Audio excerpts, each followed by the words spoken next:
Hello, Mirrors here.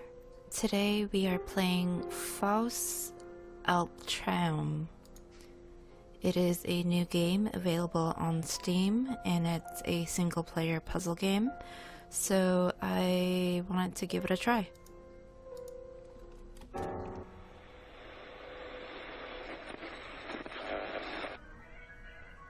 Setting 1012.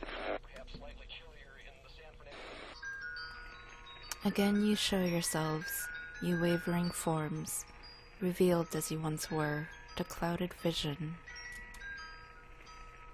Shall I attempt to hold you fast once more, hearts willing still to suffer that illusion? Of lovely hours, those slipped from me and lost, they could no longer hear this latest song. I bring my verses to the unknown throng, my heart's made anxious even by their clapping. A shudder takes me, tear on tear, entire. The firm heart feels weakened and remote. What I possess seems far away from me, and what is gone becomes reality. Goethe, Faust.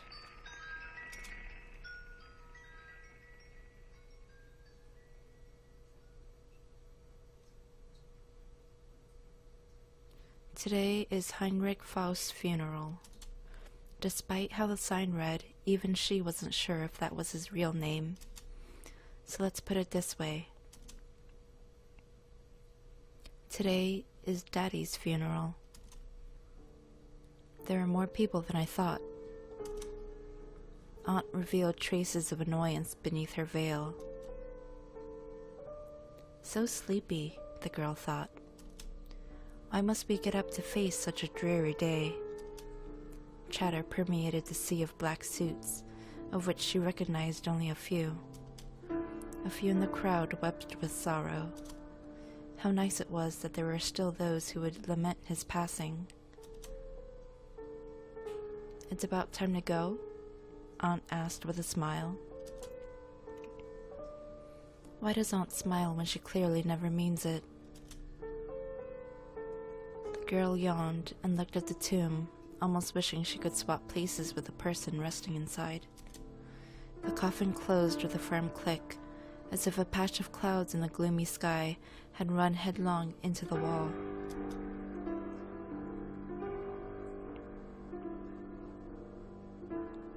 Is it this one? No. No matter how tidily the lush blue tiles were stacked, one could still detect the passage of time. What's wrong? Aunt turned around, mystified. The girl didn't want to go in. Aunt smiled wryly, as if she had read the girl's mind. You only have to go in and see what's in there. Don't worry, it belongs to you now. No, why do you think that would bother me? This isn't what you guys say at home. However, the girl kept all those thoughts to herself. Never mind, just wait outside then. Aunt waved as she turned dismissively. The doorknob turned smoothly. So slow. Going in wasn't better than staying out here. She just wanted to go home as soon as possible. Any home would do.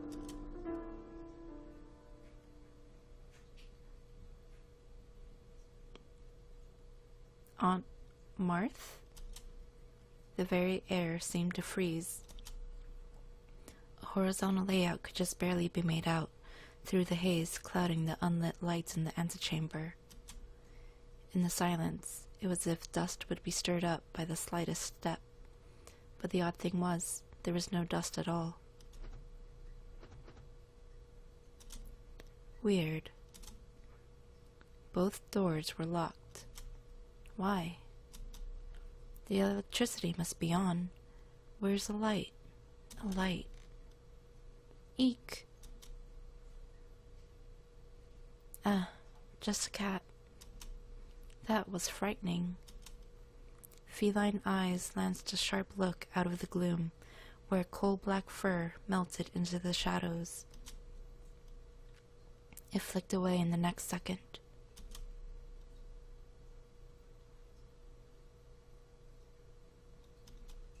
Ah, it disappeared. Where had it come from?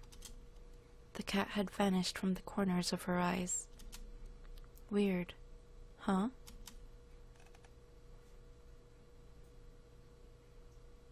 A door. Like Coraline?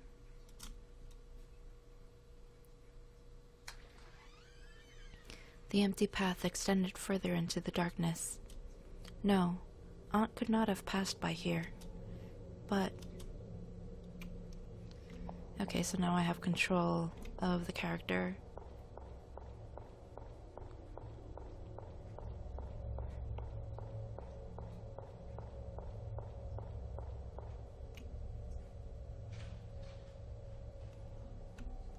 There was nothing. Empty space all around her, but nothing revealed itself. The dead air thrummed violently in her ears. There's no way Aunt could be here. A screeching noise came from the door behind her. What in the world?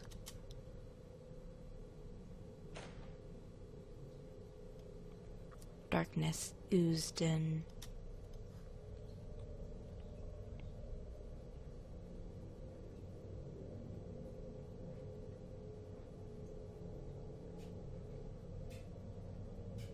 Ooh, scary. This was the beginning of the nightmare. A patch of purple was eerily bright in the absence of light, as if it had been sugar-coated with icing. Hello? An piercingly sweet voice. An ear-piercingly sweet voice sounded as a patch of purple probed out from the inky depths. Smooth locks bleached of color, as if waiting for a painter's palette that would drip down any second now, peered out. The ashen-faced owner turned to greet her. Hi? Yes. Oh, excellent, you understand me.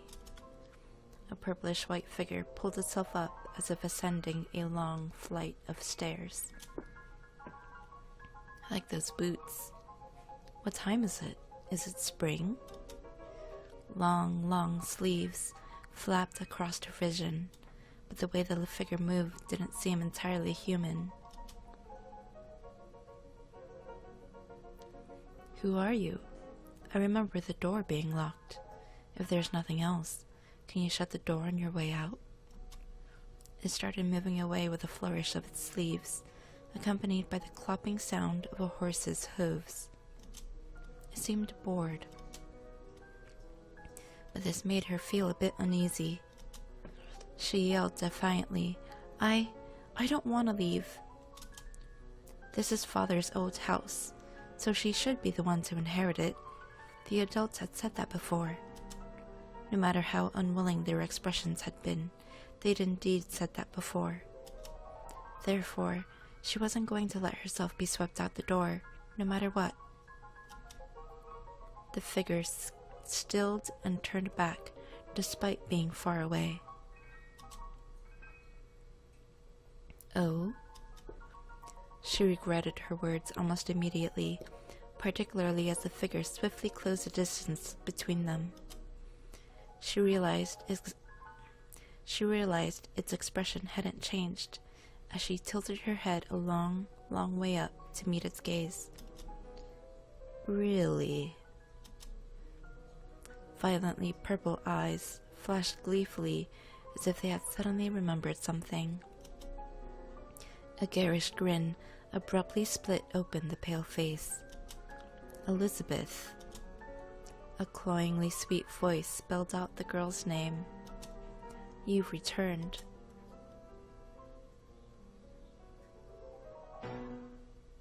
The light disappeared suddenly, as if window shutters had snapped shut. And then, the door opened.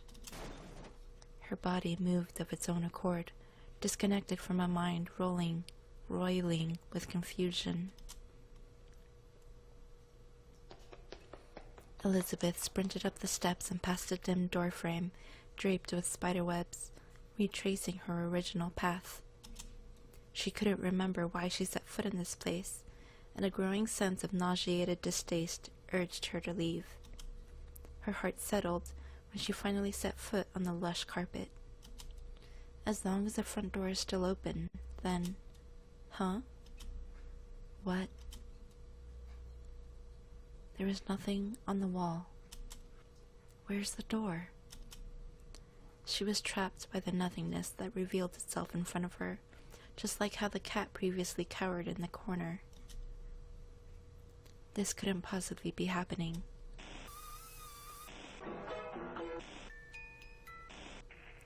What's wrong?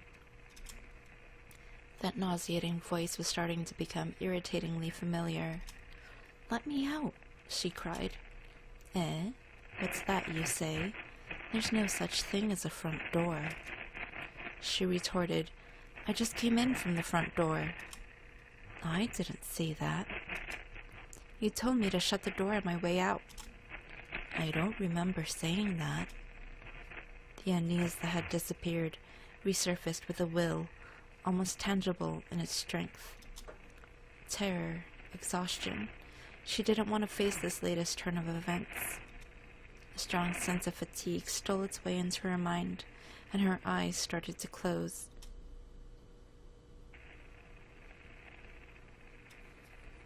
What's wrong? Ah, Elizabeth.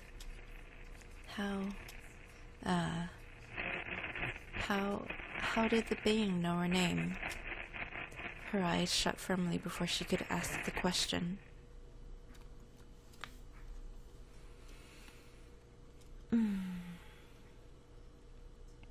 Indeed, I shall enchant your eyes and your ears, instead of shutting yourself away, sad as the worm that gnaws your books.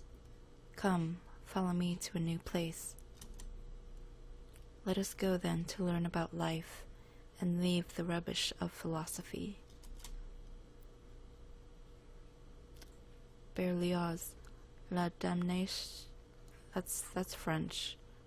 I can't speak French. La Damnation de Faust.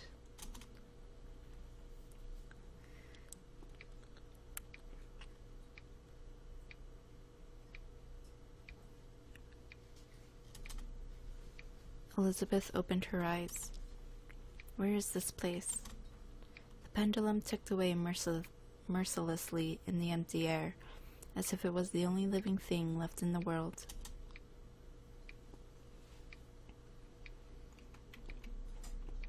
Okay, so I can control her. And she walks really slow.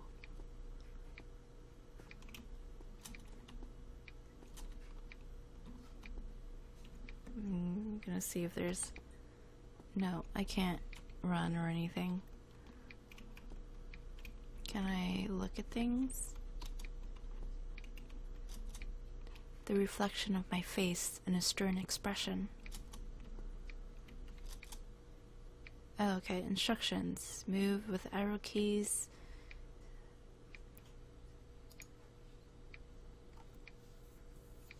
Okay. Chocolates will increase walking speed. Matches will increase line of sight. Keeping to a certain walking speed and sight radius will decrease the chances of danger. If the screen blacks out, you will return to your bed. Some items can be worn. The cat will give you some clue by reacting to specific items. If the screen is too dim, please increase screen brightness. Okay.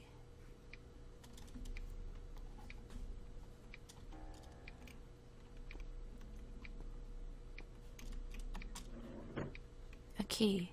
The half of the label that remained had the words 1F, right corridor.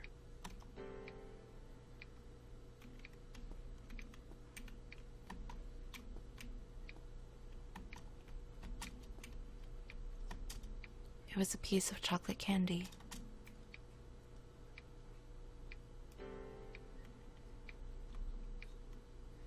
Eating it will impart more energy, and your walking speed will increase. It can be used repeatedly until the maximum limit is reached. You will be unable to progress if you cannot walk. Oh, I get to walk faster now. Is there anything on this wall? No. Okay.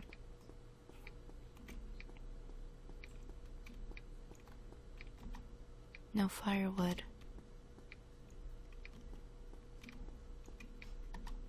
There were matches and a candle holder.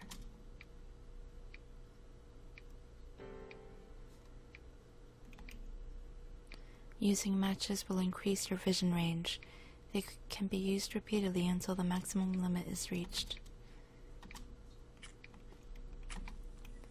There's paper and ink. Do you wish to make a record? Yes.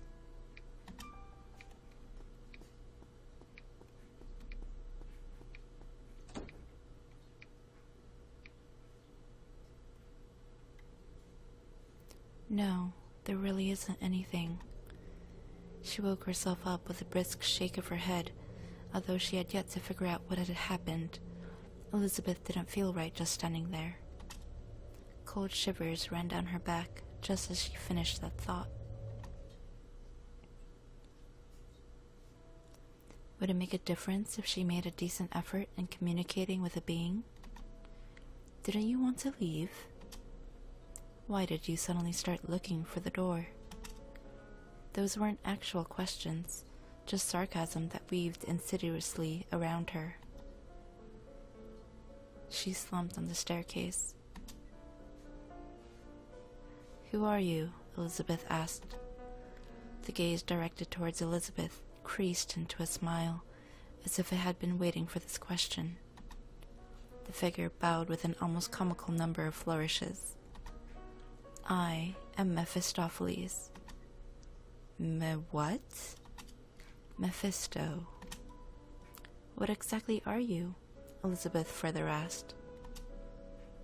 The demon smiled and slowly paced in a wide circle around the girl. It spread its hands in a way that was annoying for some reason. "I am the genie that denies everything." Those two long sleeves waved around in a sinister manner. And so she asked, "Can you tell me where the front door is?" "Didn't I say there's no such thing?" "That's what you said. I didn't see a thing." Didn't you walk in of your own volition? How would you not know where the door is?" "What do you know?" "They won't tell you anything. They actually don't even welcome you. If only you hadn't been born." It had stolen the right to speak, and every word it spoke dripped blood-curdlingly onto Elizabeth's head. She had to resist the urge to cover her ears in the face of such a cloyingly sweet voice, one that had snuck up to her unawares. Think about it. This place is actually not so bad. It's quiet here. You won't hear those things. You won't even want to leave after a while.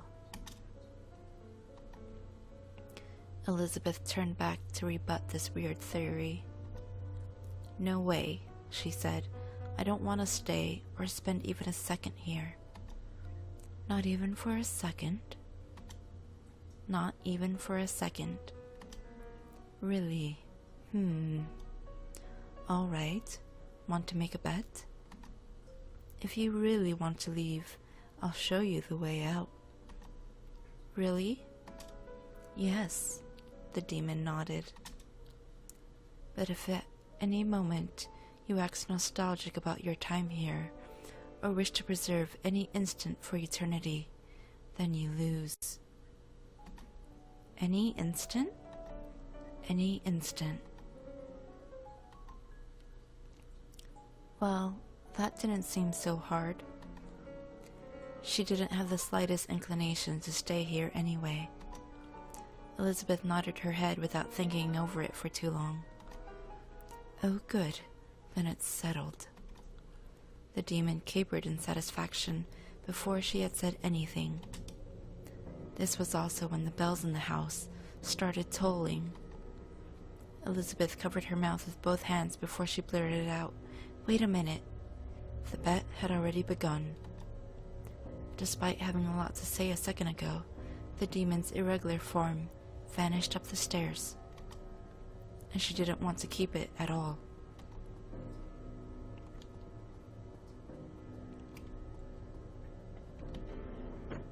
Got some more matches.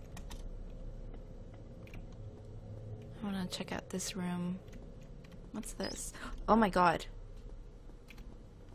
Okay, so avoid the mice.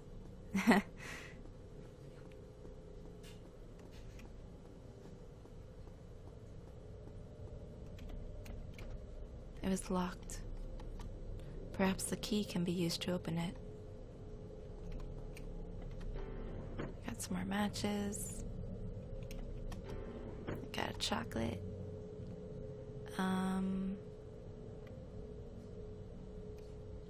Let me see.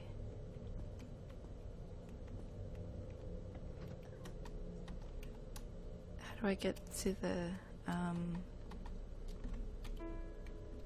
item? Ragdoll. Right corner on the first floor. Opened it with a key. The sound of someone playing a piano came from the other end of the hallway. Chapter 1. Puss in Boots.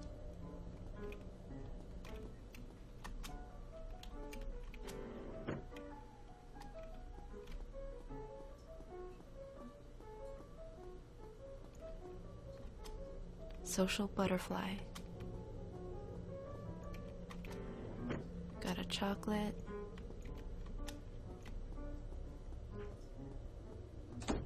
Whoa, that door. The end. Should I go through these doors? I'm scared. It was locked. Something seemed to be stuck on the other side of the keyhole.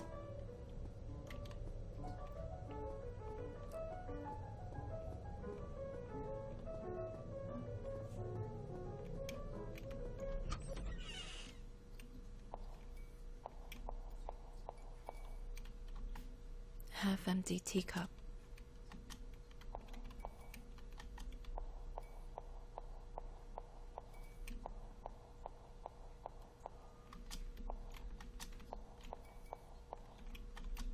Nothing special here. A pile of red wine bottles. The tea was still warm. Red wine had collected at the bottom of the cup. This fish. Is that a fish?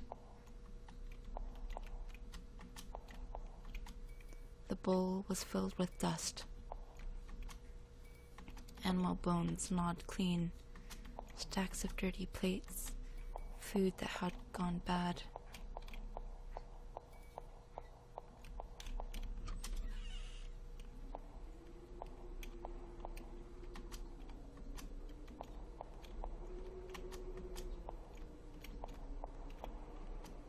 Dirty plates and congealed soup.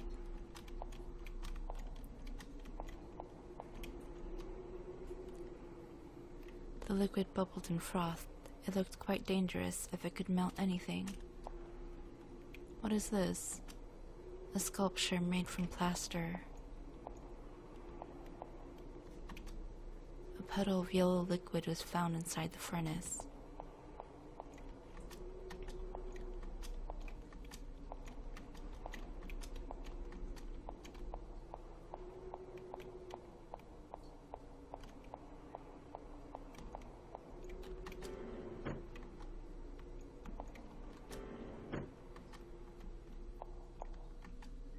There's paper and ink. Do you wish to make a record?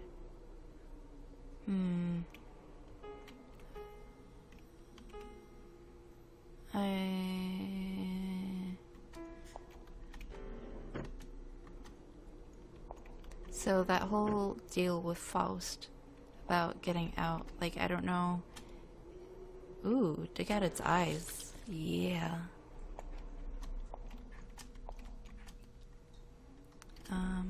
Let's see if I can use some of these matches.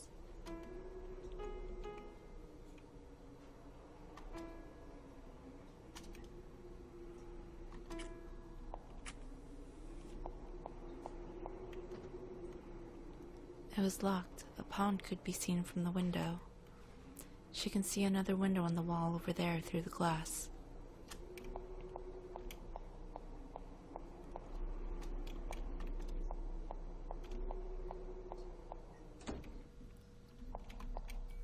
I don't think this sculpture was there before.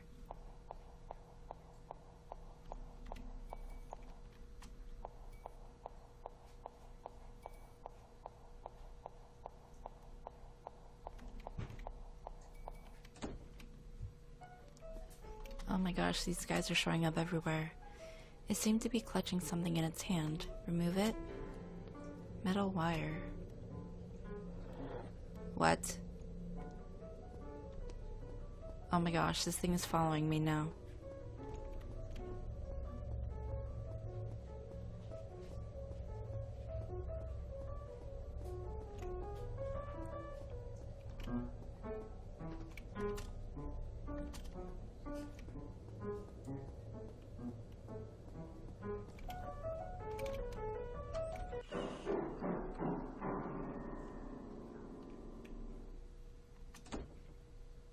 Someone seemed to be mad. What? The door was labeled piano room. Let me use some items.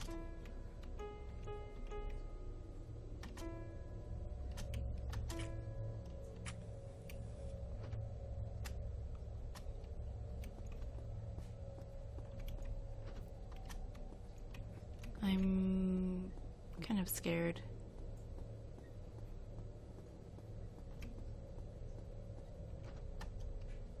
Display room. Okay, let me look at my items.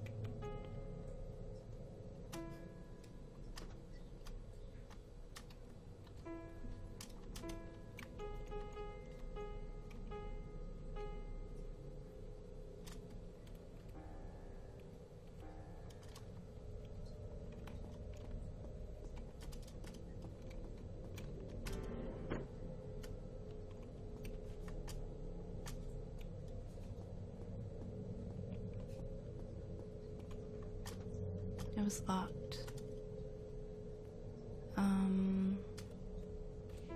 Let's use the wire here. Inserted the metal wire into the keyhole, picked up the key. Living room key.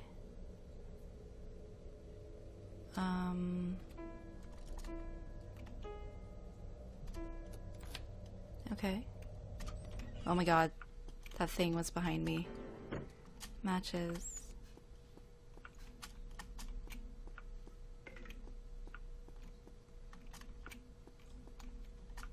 A few pieces of paper were carelessly tied together.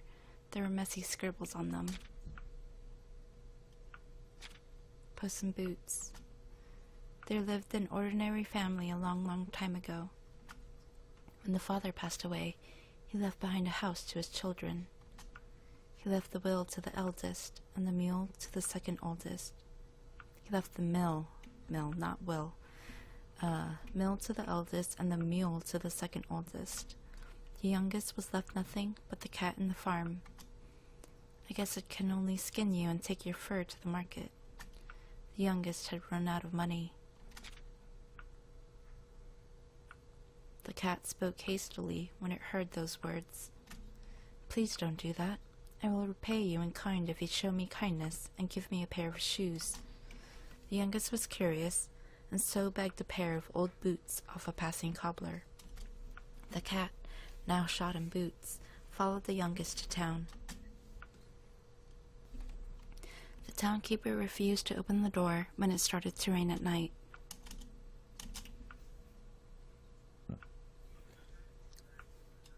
Crunch, crunch, crunch, crunch.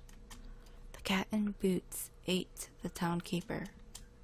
The youngest changed into warm clothes and spent the night in comfort. The writing trailed off at the edge of the paper. What is this? Huh? Oh my goodness. Kitty. Why are you running away? The tea was still warm.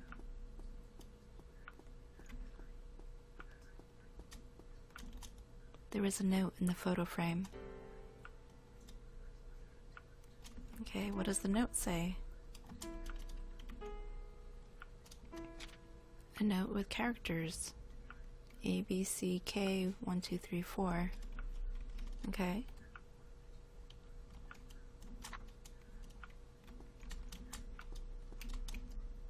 Riddles for children.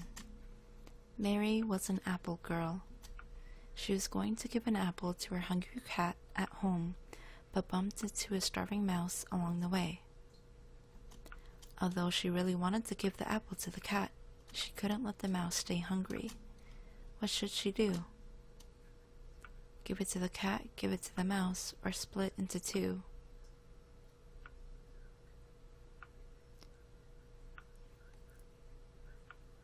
Give it to the mouse. Fatten the mouse up, and then you feed the mouse to the cat. The mouse ate Mary. The cat ate the mouse. You ate the cat. Everyone was full. The bottom drawer opened. There was a beautiful golden key inside, but upon further inspection, there was a thick coat of paint on the metal. Why did it say that the mouse ate Mary? There's paper and ink. Do you wish to make a record? Yeah, I'll do it. A pond could be seen from the locked window. She can see a pool from the glass on the door. Can I read? Okay. An empty hook. Second brother. Big brother. So maybe that one is a picture of the pig with the brick house. So that picture is missing. Only one person is listening, a young and beautiful girl. Who is that person? Who is that person? Just an old man. A piece of paper was unfolded and laid out on the books on the lower shelf. Its edges were yellowed and about to tear. A map? Okay, so I was in the kitchen. I was in the dining room, and I've been into the living room. Okay, so maybe this map gets filled out whenever I go somewhere. And then that is kind of creepy down there where it says hell, and then the E is crossed out and it's an A, so it's hall. Enter to close. Golem. Golem means an unformed being or a baby in Hebrew, the language of the Jews. Kabbalah puts forth the notion that power is instilled in all letters, words, and numbers. Mankind would be as gods and create animals and other life if they harness this power.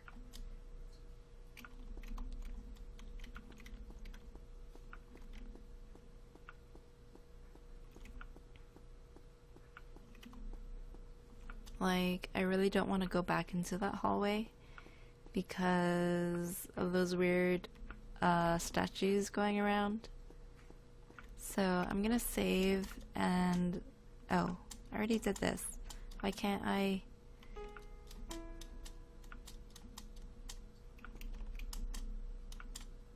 Okay.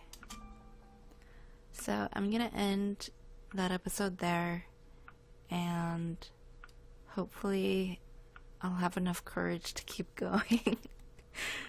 Alright. Good night.